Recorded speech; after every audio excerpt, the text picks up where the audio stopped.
ليه لمّا بنبدأ في مجال الوعي بنبدأ نطبّق تمارين ونسمع معلومات وإزاي تتخلّص من شعور كذا ونطبّق تمارين وإزاي توصل لأهدافك وإزاي ونطبّق خطوات كتير وفي الآخر ممكن نتحسّن شوية ونرجع تاني للوضع اللي كُنّا فيه أو نبدأ وما نكمّلش. ليه بنقعد نعمل تأمُّلات وتنفُّسات ومع ذلك برضه في معيقات في حياتنا أو برضه حياتي واقفة تبقى ما فيهاش تطوير.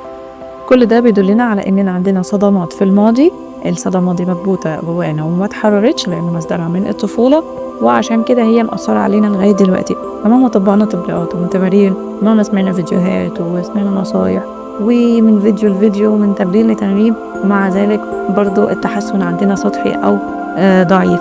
ليه؟ ليه؟ لإن بنبقى عاملين زي اللي بنبني عمارة شكلها جميل جدًا بس على أرض بايظة، أو بنبني عمارة من غير ما نحفر لها ونأسس لها أساسات صح. فعشان كده عشان كده عشان أطوّر ذاتي على أساس صح، يبقى أنا المهم الأول أتعامل مع الجذور العميقة اللي موجودة عندي اللي مصدرها الطفولة، لإن 70، 80% من شخصياتنا بتتكوّن في الطفولة، فالجذور كلّها موجودة في الطفولة، فالمهم إن إحنا نتعامل الأول مع الجذور عشان أعرف أبني بعد كده أساسات صح، وأعرف أتعامل مع المشاعر بعد كده، وبعد كده أبقى أعمل أكمّل بقى بالتأمُّلات والتنفُّسات، بس ما يبقاش هو ده الأساسي.